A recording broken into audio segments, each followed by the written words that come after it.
We are a podcast for product marketers and B2B SaaS who feel misunderstood of what they do. From someone who truly gets what you do and basically help you feel less like a misfit, being unignorable in your role.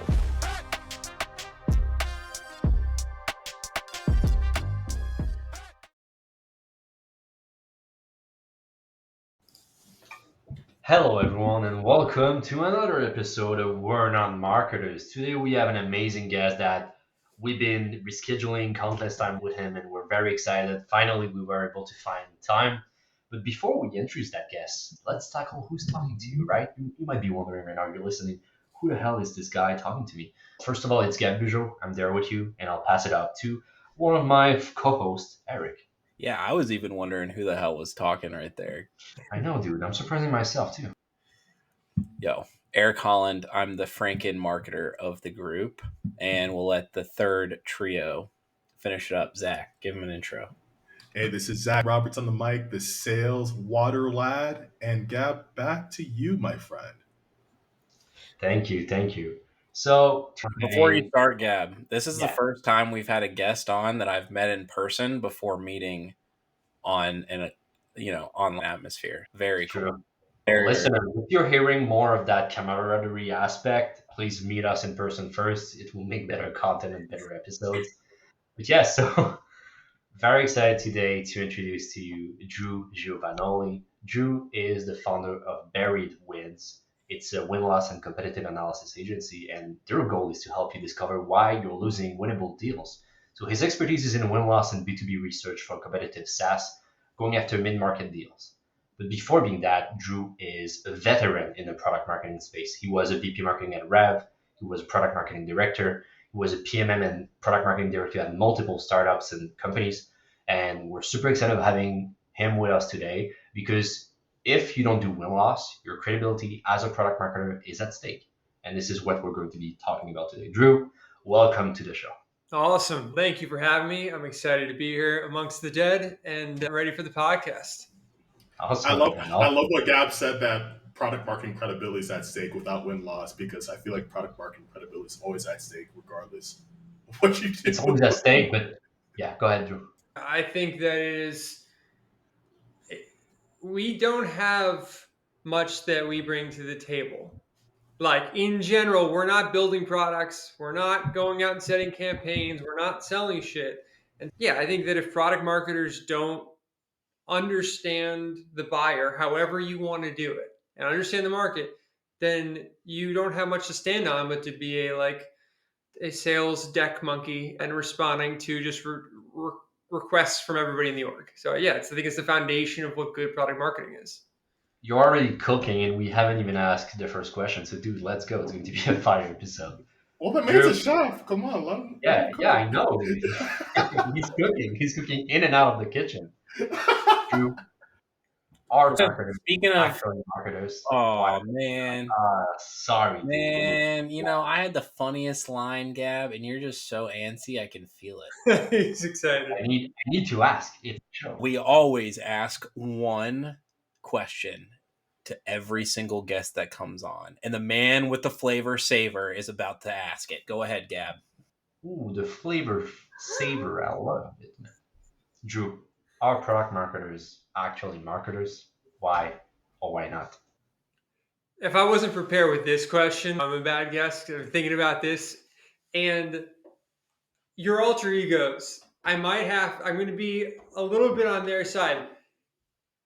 But I actually think in disagreement with you guys, I'm going to be more in agreement than most. So number one, yes, I do think product marketers are marketers. But I also think the product people are marketers. I think sales are marketers. I think the executive team's marketers, and they don't realize it. And the more that a company appreciates that kind of everybody at the company represents the company and the product to market, the better the company does. I think it's odd, like we're all kind of LinkedIn junkies here. And so no one would argue the fact that you should have your executives online promoting their personal brand and that helps your business, right? So if you can accept that fact, can you accept that the more that product folks talking about themselves and their vision of the product helps market the business? Can you accept the fact that maybe the way you build your product and whatever kind of viral loops you build into it, the more shareable you make the product, the more engaging you make it, helps with marketing the product. I think we can have this conversation about, should product marketing sit in marketing or should it sit in product? But like, I think if we're going to have this conversation, it's a super fun one. I think that not only do I think of product marketing, but I think of like most of the company should at least feel like they've got some responsibility to marketing. That's totally dodging the angle and taking it in a cool way. One, I think the general sentiment of marketing is very much not pleasant, no matter what stage, really. And if you look at those other departments and you were to just ask them, do a win-loss interview on them, right? On how do you feel about the marketing team and just marketing in general, I don't think you'd have an overwhelming majority of positive answers. And so that's a great point of everyone start thinking of themselves as contributing to the marketing engine. I think that when people consider investing in a marketing team for the first time, usually it's this idea that and let's just talk about kind of enterprise sales motion first, and then we can go in other areas. But it's usually, hey, we need to generate pipeline. Like, we need to reach people at scale so that our sales reps can then close them in a one-to-one basis. And like, product feels, I think some of that impression is like, product feels, oh, if the product's good enough, we don't even need marketing. And then sales feels, I'm doing the work to close the deals, why do you need them?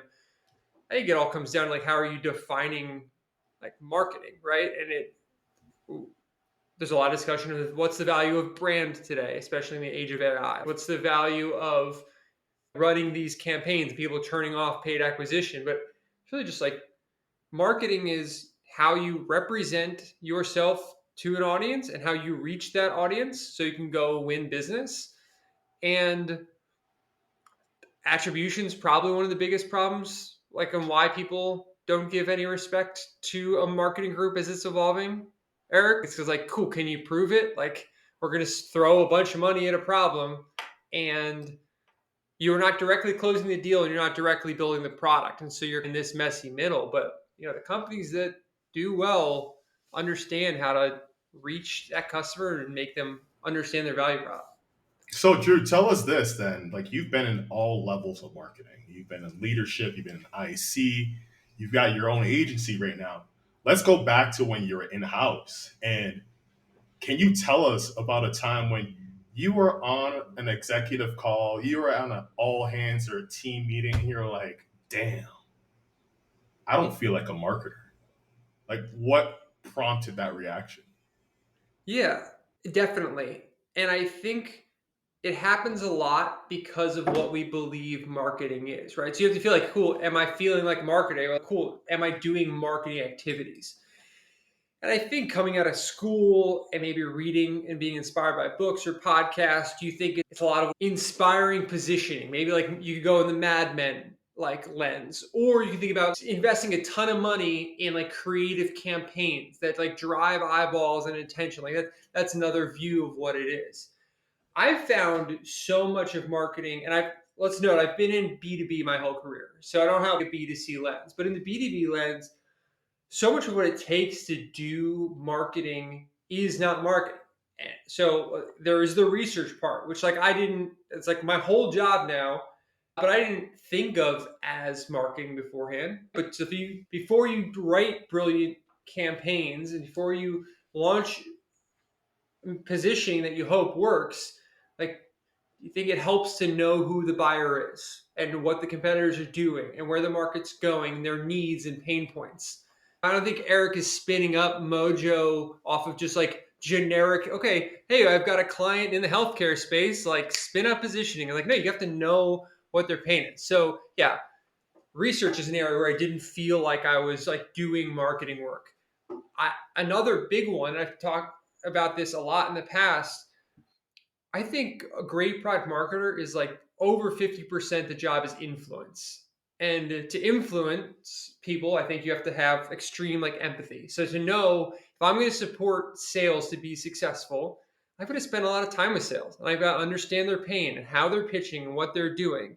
That's not necessarily like marketing work. If I have to go launch a product, I got to spend a bunch of time with product, understand what they're building and why that's different from the competitor and like how that's going to affect the customer. Like, is that writing sexy positioning and launching campaigns? No, but it's the foundation for doing those things well. And so, yeah, I think early in my career, I felt like the majority of what I was doing was not marketing until I realized that it's all the components of good marketing. Oh, go, yeah, Eric, go for Um, it. so we've guys, what are we going to be on here? Like episode 65, 75, something like that. I don't know. Lost count. I've been waiting for this conversation to get broken open naturally. So this is very much, I don't like to say it out publicly, but fuck it. This is where I feel like the other marketing teams don't do what you just acknowledged, is that there is a core component, particularly research, but it's about like the understanding the business, understanding the market, understanding the customer, understanding the competitor. And then you just added that layer of understanding the product all to it, that I believe it's just given to product marketing, right? And there is no curiosity, there's no appetite coming from those other marketing functions. And now you've just landed into like really my whole root of where I feel why we're not marketers is because what you just really said is like you didn't view that as marketing, even though now you may think it is. I don't think the vast majority of B2B looks at that part as marketing. And so they give it over to us and they're like, go do it. Because we're not going to go spend enough time with our customer and learning their pains. We're not going to spend enough time with product to learn how things actually work. We're not going to spend enough time with sales, etc. So that was a lot of shit to throw on you. But how are you feeling about all that?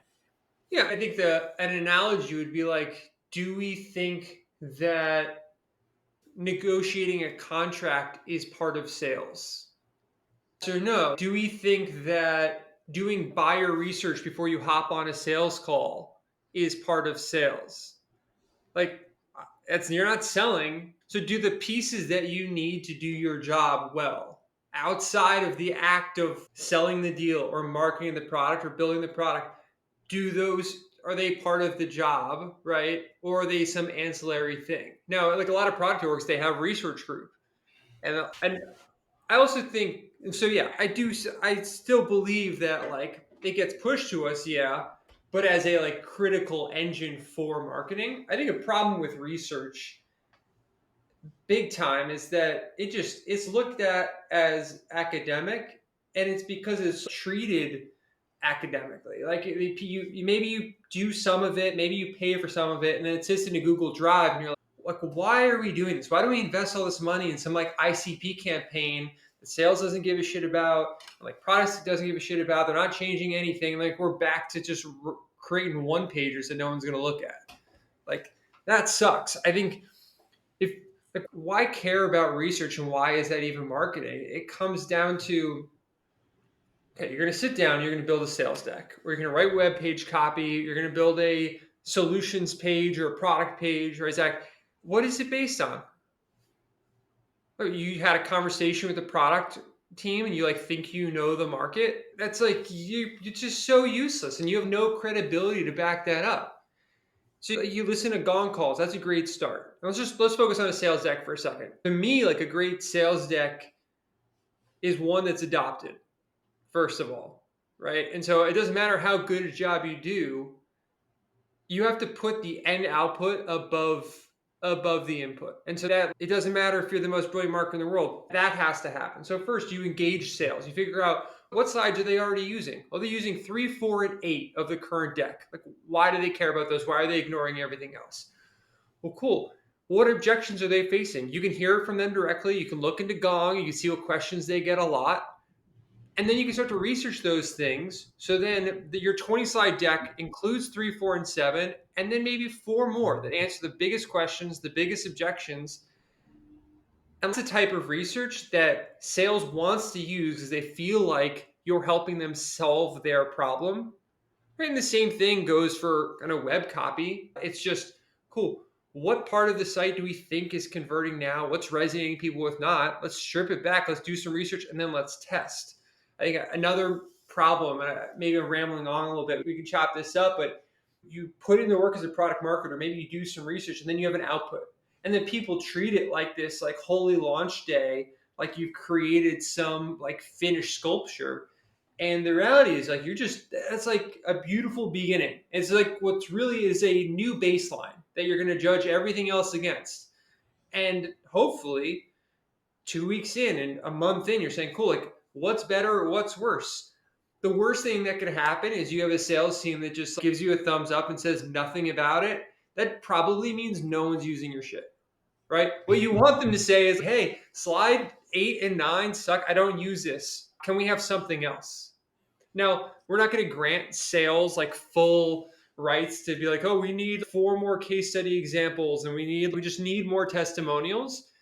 Your job as product marketers to look across all the salespeople and look across all the sales calls and bring more like aggregate context into place. But it's just about thinking about the end use, not research for academic sake, not just some like checkbox item. It's about having, again, back to credibility as a product marketer, like partner with the team, bring something new to the table, and then create a new baseline to improve the way you're going to market. One challenge I've seen with research in the past is that like in sales calls, like I'll give you an example, is that let's say you have a prospect that is they're in cybersecurity and they are gung ho CrowdStrike. There is nothing you can say about CrowdStrike. So I'm curious, like from your perspective, like from organizations you've worked with in your house, like how do you help sales use research in a way that builds credibility instead of like the what we have gotten accustomed to in product marketing is the gotcha intel. Yeah, I think somewhat surprisingly to me, now having done like 30 months of exclusive like product marketing work and research, is that a lot of the time it's not just discovering things about the buyer's preferences. It's discovering that, hey, that customer that's going to go with CrowdStrike with it and complete focus and choice, they just might not be your customer. Like the learning is that research is just as much about defining who your ICP is a little bit better. So much of the time I'll get a question like, hey, are we priced too expensively? And the answer will come back like, cool. 40% of the time the answer is no, and 60% of the answer is yes. Does that you could either go and change your pricing, you could either go and change the perception of your pricing, or you can figure out that 40% who thought the price was right and like absolutely appropriately valued. And you should stop wasting sales time going after that other 60%. Your win rates are going to go up. You're going to find your like ICP. You're going to be able to better market to them because they're going to have slightly different needs and pain points. So I don't know, for your specific example, my first reaction is just cool. Maybe that's not the right buyer. But I'm like, but like Drew, I'm a marketer, man. Like my job is to get leads. Like, is it Feed the pipeline. feed the okay? I'm gonna stop. Okay, tell me more. Tell me where I'm wrong. Your job's not to get leads. Your job's is to get well qualified leads.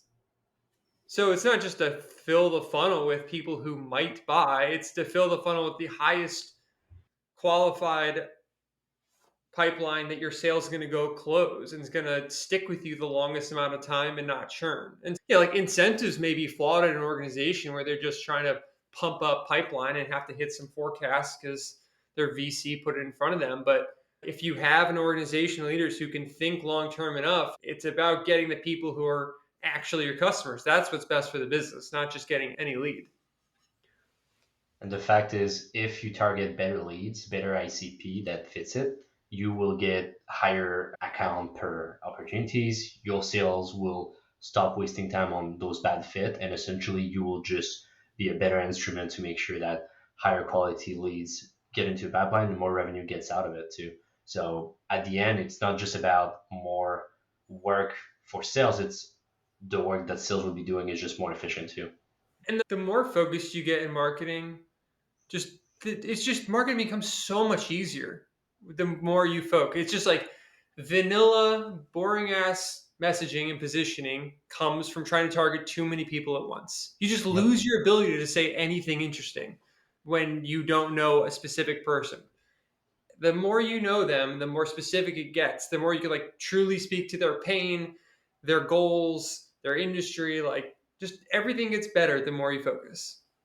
And that's a good point. For some like clients like we've seen in the past is that you will have that like energetic startup founder that I believe you, Drew, but I have this company vision. And in my head, it includes payroll, it includes someone who works in construction. I need to get those people right now. And that is my vision. So how do you talk to like a startup founder that it cares more about the company vision being realized today versus what you're saying? We need to focus on one ICP and build from there. Yeah, everyone's driven by incentives, right? And so Yeah. that founder is saying that because they just got out of 30 investor calls or board meetings where they're getting pushed on their billion-dollar vision. And so the answer is not to say, hey, you can't have what you just promised the board, or you can't gonna have that vision. The answer is, hey, cool, let me help you achieve that by phasing this into sections where we have an incredible amount of success in phase one with this industry. And as that matures, we're going to dive in 6 months later, a year later, to that next phase. Let's just phase it out so I can help you tell the story back to the people you have to report to. So it's back to that empathy comment. It's just like, why are they saying that? These are smart people. They got to the spot that they're at, building the company that they're at, not being crazy, not like this ambition is not hurting them, but they've got other influences, and you just have to help them achieve that vision while still being realistic about what you can achieve. And so I like very specifically and tactically, I'd say, cool, let's phase it out. We can win you a lot more deals and a lot more dollars if instead of splitting the pie 3 ways now, we put all that focus and energy and like marketing investment into one of those industries right now. And then we're going to do the next one and the next one. If you have a preference, let's talk about why and what and set that up. But I think it's just about reframing it to match their goals. You mentioned academic earlier. I think it's a great adjective to put towards that type of research. So, an example might be a new report comes out that says you got to do this thing with your SEO or for your AI to start picking things up, or some perspective about a tactic in marketing that's going to change how people convert. How do you feel like that type of research is received versus the type of research that you would be doing, which is actually talking to the buyers who actually might be buying into your business as opposed to these individual marketing tactics? I consider them completely separate budgets, right? One is what tactics do we use as a marketing org to achieve our goal? And when I ran a team, when I first got the team at Rev, it was 33 folks. And I think the way we looked at it was that there was a portion of the budget that was like experimental.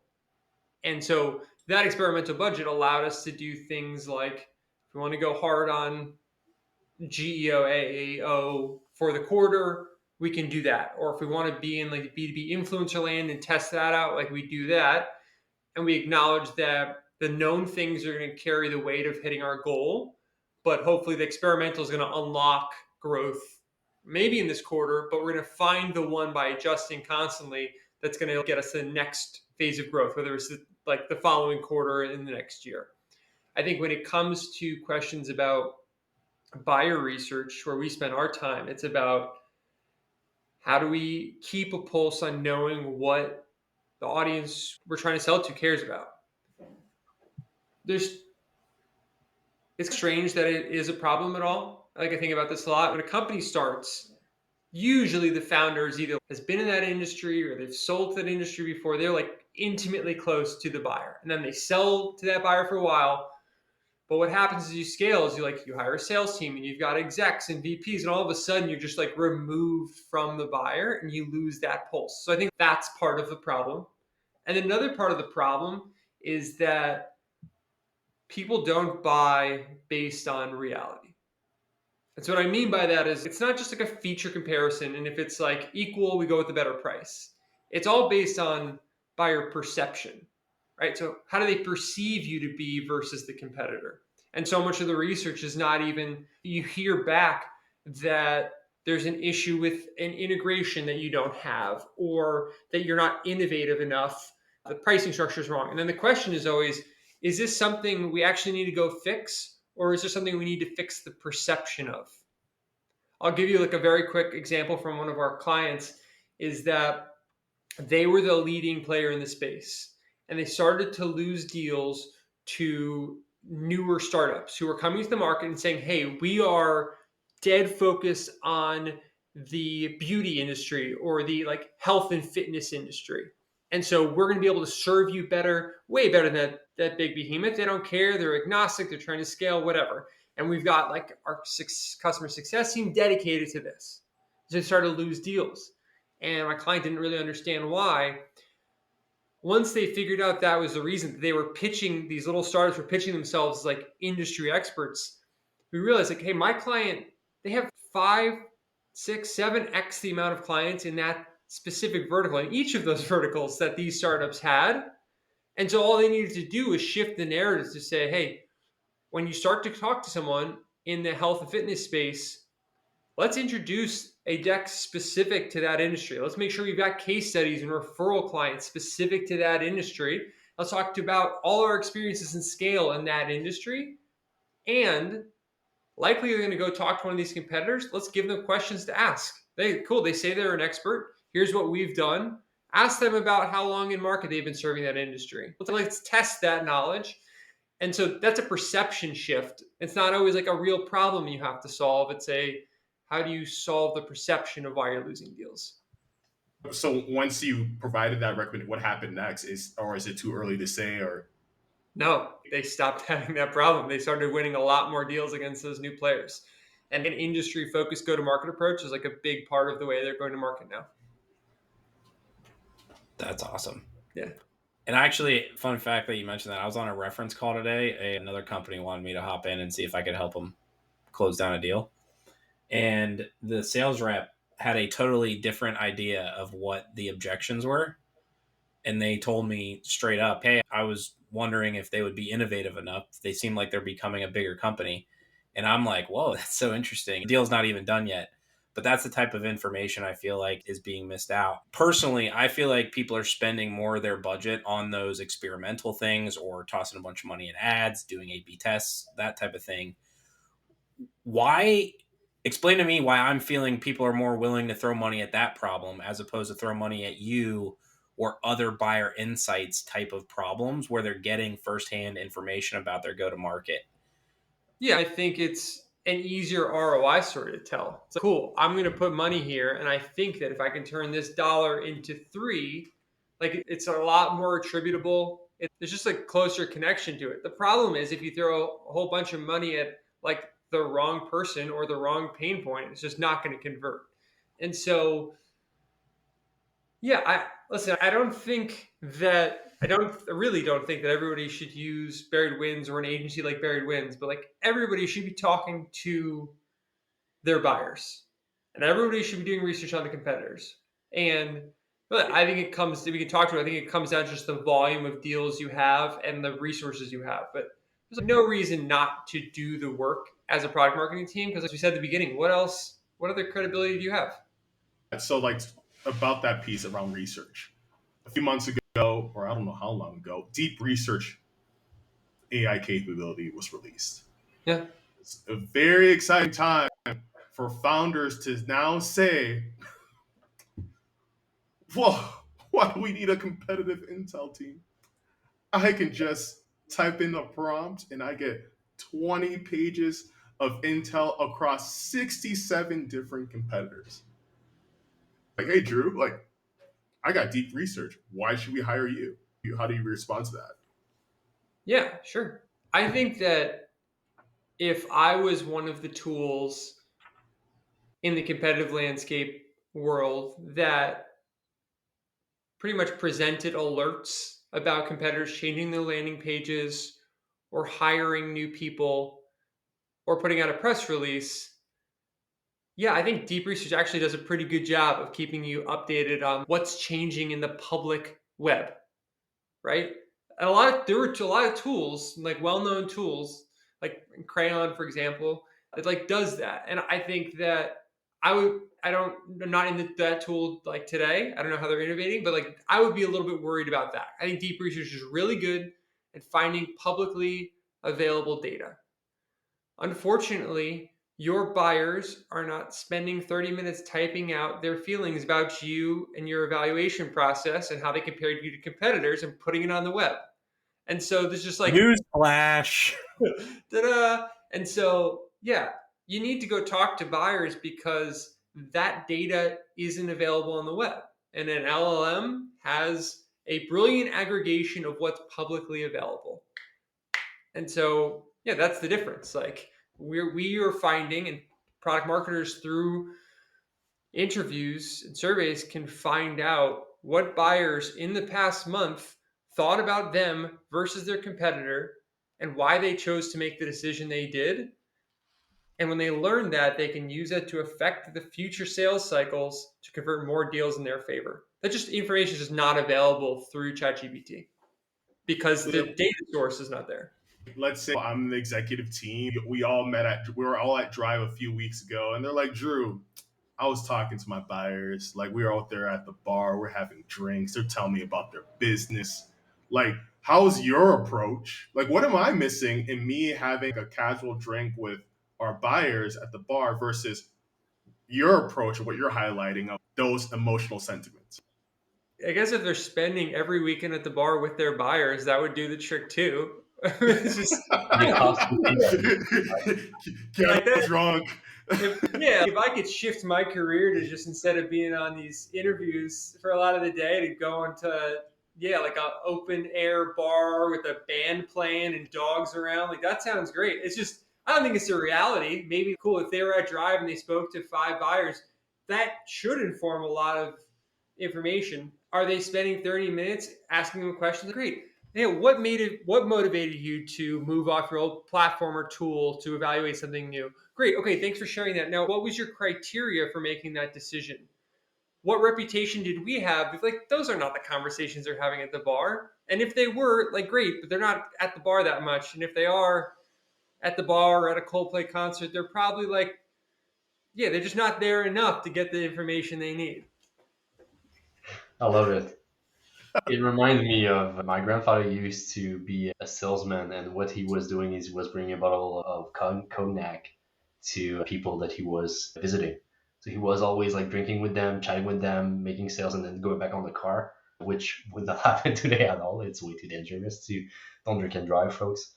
Eric, I don't know if you had a follow up question, but I would like to maybe cover the part that we talk about in terms of like product marketing and helping sales. So if you don't have a follow up question, I would just like to dig in a little bit. Go for it, Gabbaroni.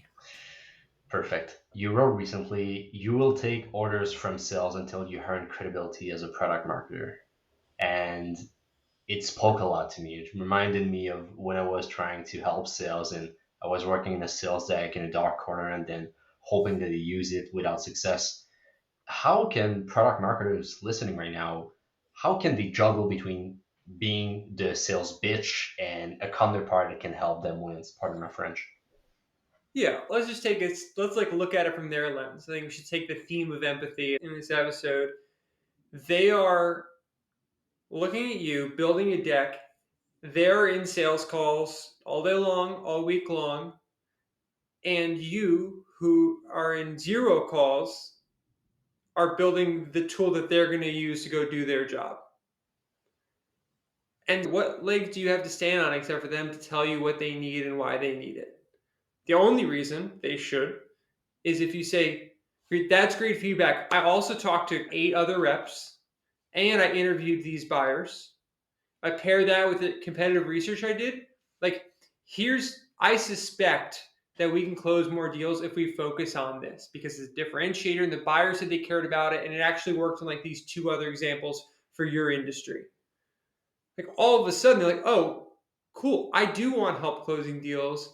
I just thought I had more information than you. And it's not about being a better seller. Like product marketer, you're really just like a solicitor of customer truths and your connective weave between product and sales and marketing, right? And so if you like put yourself in a sales enablement setting, if you're standing up there trying to present this deck that you created in a vacuum with no sales experience, like there's no reason for them to use it. There's just no trust there. But if you start with, here's what I learned, here's why I believe it can help you guys, and like I talked to 7 of you before I built this, and I think that like we kept the best slides, we got rid of the worsts. It's just a different tone, right? All of a sudden they're going to respect you. I'll put out one other key point, which is not directly part of this question, but does speak to why product marketing ends up being so reactive and not proactive in a lot of times. I think so few product marketers take the time at the beginning of a quarter or a year and say, socializing their plan with leadership and saying, hey, here's what I think can help our company grow. Like within my world, here's like 5 initiatives, or here's 8 initiatives. What's your opinion? Like, what do you think they are? And you work through them, you socialize them, and then you've got a list of these, maybe the top 5 things you're going to focus on with your team that year. Once you have that and something comes up, then you actually have the place to say, cool, you're asking for this new like sales asset. If I do that, I can't do one of the 5 things we agreed were important. Right? And we can make that call, but let's make that call together. And at this point, you know where I'm focusing and why. Most people don't socialize anything. They know the product marketing, like maybe they do some pricing, maybe they write some copy, maybe they build some sales decks. But if they don't know what you're working on and they ask you for help, again, you've got nothing to stand on. You've got no reason you can say no because you haven't told them what you are focusing on and why. And so I think that's another piece of being responsive, I think, to sales needs is, one, you haven't told them what you're focusing on that's going to help them in advance. And then 2, you give them no reason to believe that the information you have is better than their week full of sales calls. I love it. The way you are approaching it in terms of tone and context. I spoke to those people. This is what I think we should do. I think is a key thing. Something I heard, especially when starting a role, and again, it might be not everyone might agree with this, but do you think PMMs at the beginning should jump or shadow sales people and be with them to get at least closer to their reality or the problem that you're solving? Yeah, I mean, I remember pre-Gong days where that was like the only way to do it. So you'd come into your new role and you would just shadow sales. I don't think it's as required from a like to see them actually act because you can just watch the recording. You can do it on your own time. You can do more of it. But building a relationship with sales is pretty key to your success, right? If they don't use the things you create, what you've created is worthless no matter how good it is. And so maybe you don't have to shadow their calls, but should you be in the weekly team meetings? Should you be trying to serve them with information when you find it and building that rapport? Should you be meeting with them to find out what's working, not working? Like, yeah, if nothing else, for the sake that like when you need their help or you want to make a change, they have some like trust in you and they know that you care and you know that you're putting in the time. It's It's also a key requirement. Sorry, go ahead. I was about to say that it's also a key requirement if you want to run any type of positioning or repositioning initiative. If it doesn't start with sales, you're going to be having a hell of a bad time. I think Go it's a ahead. good reminder of you never want to be caught with your pants down with one of these types of questions. A, how many other sales reps did you run this by? B, how many customers or prospects did you run this by? And I think that's just the really good takeaway that I'm picking up is, yeah, as great as it could be, bringing everyone in and making it seem like it's part of their idea to begin with seems like the best recipe for success. Totally. We start every win-loss program by interviewing all of the internal stakeholders. And it is half so that we know questions that will give us answers they're going to care about, right? So it's not academic, it's going to hit their goals. And half because we want them to know that like we're solving their problems, not adding work to their plate. Because like with win-loss, you could come and say, hey, the demos aren't working or the sales team isn't doing X, Y, or Z. And if that's the first time they're hearing from you, they're not going to use it. They're not going to care. They're going to be upset. If you've talked to them first and said, you know, how can I help you hit your number? And then you come back with data that helps solve their problem, they're going to use it. And it could be the same exact stuff. And are these organizations that you typically work with, do they already have a win-loss program, or are they literally starting from scratch and they're like, hey, help us build it from the ground up? It's a pretty mixed bag. I mean, Okay. they would definitely have a product marketing person or team already. They usually have 10 plus reps, right? These are like for the work, the product that I'm doing it like Buried Wins. I think like under 30 opportunities closed a month, just like you're going to get maybe a 10% conversion rate. It could be 20%, it just depends on your industry. If you're trying to sell to lawyers or HVAC technicians or marketers. So under 30, let's say it's 3 interviews, product marketing, just send emails, offer incentives, follow up on those emails, get a few calls booked, host them yourself. No need to, but everybody should be doing something. No excuse. Hashtag accountability. Hashtag accountability. And then DM Eric and let him know that you did it this week. Yeah. And then I'll keep your ass accountable. So just let's pivot real quick to the fractional world, because like you said before, you're working in-house, performing like latest roles like VP of marketing at Rev. We've got listeners all the time that they hear guests like yourself. They're working in-house, they're drowning under the work, they have incredible expertise, and they're like, dang, I just heard Drew. He is killing it. He's got his own fractional work. But just 21 months ago, he was just like me. Like, to listeners that are hearing you right now, can you give us a bit more insight of like, what was that process of going in-house leader to agency boss today? So let's start from there. Cool. Yeah, it starts with a call from your CEO who says you've got 2 weeks left until you're fired. And then you decide what you want to do. I mean, Your origin story. I took over a big team, and then there were a couple rounds of layoffs, and that landed me there. Now, granted, I've started before then multiple other businesses, usually like VC backed or tech focused that weren't services based. And this is the first one that's like really worked. But what drove me to this specific business was I was part of a big layoff. I knew I wanted to start a company right away. And when I was looking for what I wanted to do next, I was looking at things I had just no business being in. Like fun stuff, like, oh, wind turbines, and like, how do I apply AI to renewable energy? Like, both of which, this is like 2.5 years ago, I had no idea about, no knowledge. And in that process, I reached out to an old boss and I said, hey, what fractional work do you have for me that I can do so I can figure out what I'm going to do next?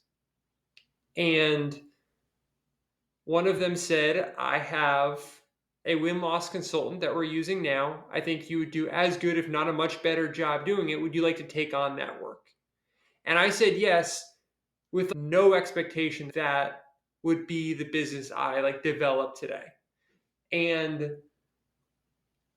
what's weird, it's so strange that I didn't see it. This is like such an obvious statement. If someone is willing to give you money to do a thing and you have some expertise around the thing and you happen to know the buyer, that's a pretty good direction to run in. My first 2 customers were my last 2 bosses. And then from there, I just started reaching out to every sales manager and every marketing leader that I'd ever worked with and told them that I was thinking of going in this direction. For 6 months, I got nothing except for those 2. And then the annual planning cycle happened. And out of those meetings, a few people said, hey, we don't know the buyers the way we wish we did. And we don't understand the competitor that's coming to the market. Because I had those conversations, we had a past reputation. They called me and I won some more business. Let's be super clear, Zach. Like, we're doing pretty well as a business. I have a team now. There's about 5 of us, 3 full-time, couple part-time. But it is, yeah, I wouldn't say we're like absolutely crushing it. Like, shit's super hard and stressful. And I don't think it is always the right call. I think that like almost anybody can do it, but it's a total shift from being a product marketer. Like, being a founder is like being a product marketer, but first you need to be a salesperson, right? Like you to survive, you need to go win business. And then you can do the product marketing stuff well. And yeah, you have to do product marketing for your own business to know who you should go sell to, with what pain points, like what are you going to serve. But ultimately, if you can't sell a deal, you're going to have to go get another in-house job. And I don't know. I told you that, or this started or was inspired by a layoff. And I always knew that I was going to go in this direction because I've repeatedly done it. And this one happens to work. We could talk about why, but I think it comes down to your goals and your tolerance for risk. Do you have a partner that can help you financially? Do you have some savings? Do you want to do it? Why? I think it can be a great, there's a lot of different versions of it too. You can use fractional to tide you over to the next gig. You can do it full time, but it's fractional, you're charging hourly.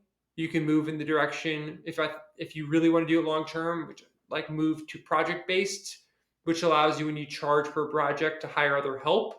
That helps you improve the margins and increase the scale. But yeah, like it is great for flexibility and there's huge potential upside. And it's also way more stressful and like incredibly hard.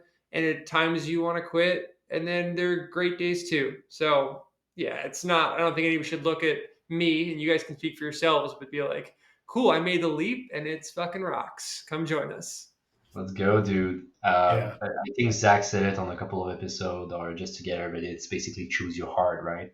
And I think for listeners, like with your journey, it's essentially don't be afraid to try something and to get the validation that people are willing to pay you for it, which is what you did, right? Hey, I feel like you would be a much better win loss consultant or doing win loss analysis at that person. Let's try it out. And then the other angle is also you're trying it out, but you have to understand that the context will be incredibly different. It's not a 9 to 5, it's a 24/7, and it's your business. There's a lot that relies on it. And of course, one of the key elements is sales. If you cannot sell your own offer, if you cannot sell your service, uh, there's no one coming to save you to help you do it. So it's just putting a lot of stress, as you said. And there's a lot to be riding on that you have to understand the different reality of that new role and that leap, basically. Yeah. I'm going to hire a sales rep because Gab just said no one's coming to save me. I'll show you, Gab. Yeah, hire a perfect sales rep and just pay them by commission and then see what happens. Lots of people interested in that job. I'll pay him in fake mustaches. But Drew, this was awesome stuff. And I always love talking about research-based conversations. I don't think we're having enough of them on the pod, and I definitely don't think we're having enough of them as a product marketing group. So I personally really love this, and it got me thinking about a lot of new things. Guys, do you have any more big questions for Drew before we let him go be a full-time solo dad till Friday? I just have I'm one. good. I just have one to end. If I'm a PMM, I'm listening right now, and either I got laid off or I feel like I might get laid off. What's one tip you would give them if they're thinking about taking the leap? If you're thinking about taking the leap, as in, hey, I think I want to become a fractional product marketer, what should I do? Taking a leap into entrepreneurship. Yeah, either fractional, consultant, agency. Yeah. Two things. One, I think you got to figure out your goal, right? Do you want to be a fractional product marketer who sells your time, and like you want to do that for a few years, you're trying to build a business? Because there's like different things you do for each. Either one, I think that the most common mistakes I see are, one, they become a generalized product marketing consultant. And I think there's just the market's flooded with product marketing consultants. It doesn't mean you're not going to win business, but you're not going to be thought of when people like need work. And the number one thing I think you do to find success is to niche down into something that you become known for, you can talk about, you can be referred to. When somebody knows they've got a problem with X, they come to you. So yeah, decide your goal, find your niche, and then finally go try to sell it. Like nothing matters unless you can sell the thing. It's not real until someone pays you for that work, and repeatedly. And I think maybe the easiest way to do that is to go talk to all your colleagues, see where they're spending money today, and try to replace one of the things, whether it be a person.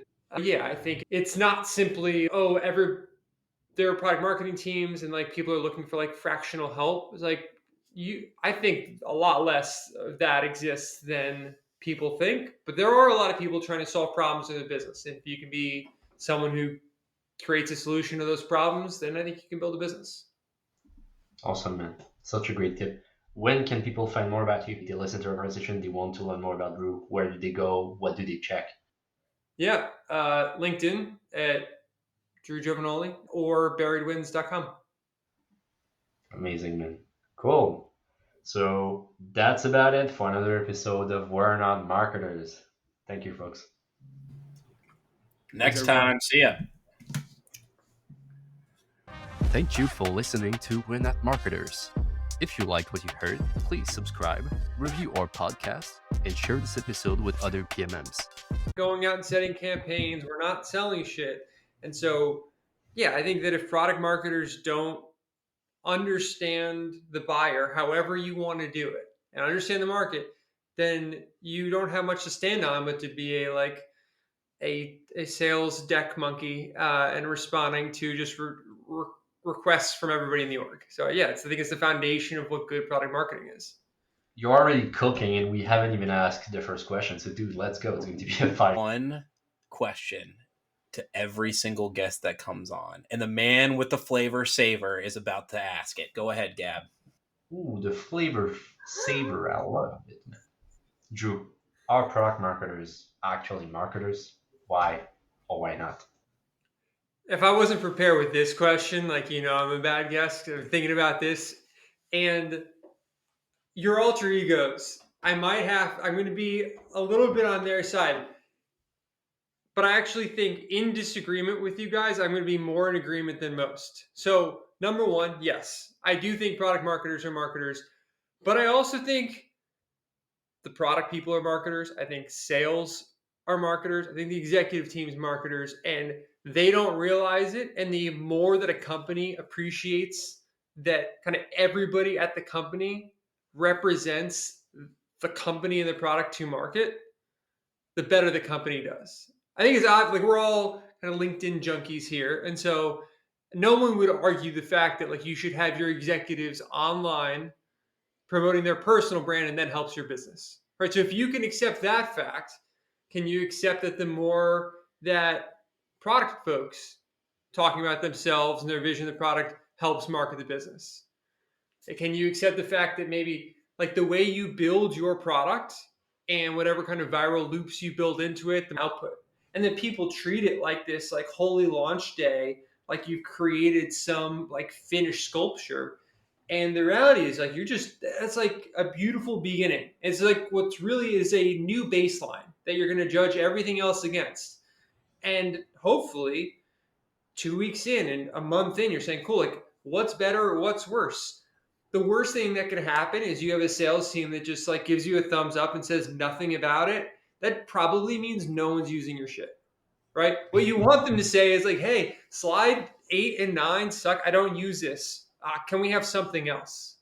Now, we're not going to grant sales like full rights to be like, oh, we need like 4 more case study examples and we just need more testimonials.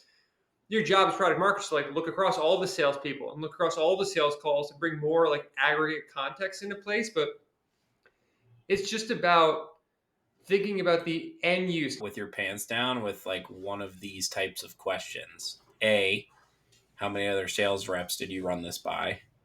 B, how many customers or prospects did you run this by? Right. And I think that's just the really good takeaway that I'm picking up is as great as it could be, bringing everyone in and making it seem like it's part of their idea to begin with seems like the best recipe for success. Totally. I mean, we start every win-loss program by interviewing all of the internal stakeholders. And it is half so that we know questions that will give us answers they're going to care about, right? So it's not academic, it's going to hit their goals. And half because we want them to know that like we're solving their problems, not adding work to their plate. Because like with win-loss, you could come and say, hey, the demos aren't working, or like the sales team isn't doing X, Y, or Z. And if that's the first time they're hearing from you, they're not going to use it. They're not going to care. They're going to be laid off. And I always knew that I was going to go in this direction because I've repeatedly done it. And this one happens to work. We could talk about why, but I think it comes down to your goals and your tolerance for risk.